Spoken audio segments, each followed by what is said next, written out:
കൊല്ലം corporation കെട്ടിടത്തിൽ tablet കമ്പ്യൂട്ടറുകളും PPE കിറ്റുകളും ഉപേക്ഷിച്ച നിലയിൽ കണ്ടെത്തിയ സംഭവത്തിൽ വിശദമായ അന്വേഷണം നടത്തുമെന്ന് മേയർ AK ഫഹീസ്. 150-ലേറെ ടാബ്ലറ്റ് കമ്പ്യൂട്ടറുകളും 3000-ഓളം PPE കിറ്റുകളുമാണ് ഉപയോഗിക്കാതെ നശിച്ചുപോയത്.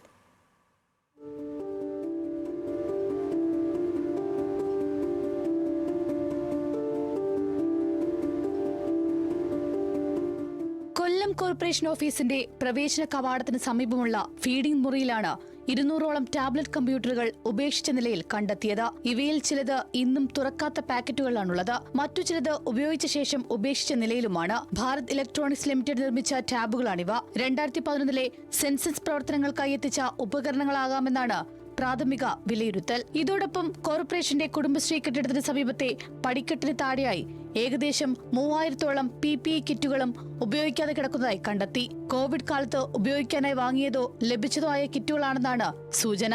മുൻ ഭരണസമിതിയുടെ കാലത്താണ് ഇവ ഉപേക്ഷിക്കപ്പെട്ടതെന്നാണ് നിലവിലെ ഭരണസമിതിയുടെ പ്രാഥമിക വിലയിരുത്തൽ.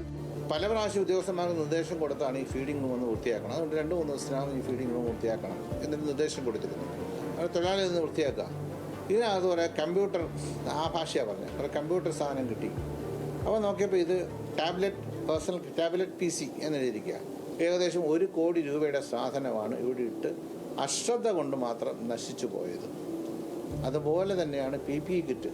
നിങ്ങൾ അവിടെ പോയി പരിശോധിച്ചാൽ അറിയാം, ഏകദേശം 10,000 PPE കിറ്റ് ഇവിടെ കിടക്കുന്നു. സംഭവം ശ്രദ്ധയിൽപ്പെട്ടതോടെ മേയർ കോർപ്പറേഷൻ സെക്രട്ടറിയെ അന്വേഷണത്തിന് ചുമതലപ്പെടുത്തി. എന്നാൽ ടാബുകളും PPE കിറ്റുകളും കോർപ്പറേഷനിലെത്തിയത് എപ്പോൾ, ഏത് പദ്ധതിയുടെ ഭാഗമായാണ് ഇവ ലഭിച്ചത്, എന്തുകൊണ്ടാണ് ഉപയോഗിക്കാതെ ഉപേക്ഷിക്കപ്പെട്ടത് തുടങ്ങിയ കാര്യങ്ങളിൽ വ്യക്തത വരാനുണ്ട്. പൊതുമുതലിന് നഷ്ടമുണ്ടായിട്ടുണ്ടോ എന്നും അതിന് ഉത്തരവാദികൾ ആരൊക്കെയാണെന്നും ഉൾപ്പെടെയുള്ള വിഷയങ്ങൾ അന്വേഷിച്ച് റിപ്പോർട്ട് സമർപ്പിക്കാൻ നിർദ്ദേശം നൽകിയിട്ടുണ്ടെന്നും മേയർ അറിയിച്ചു.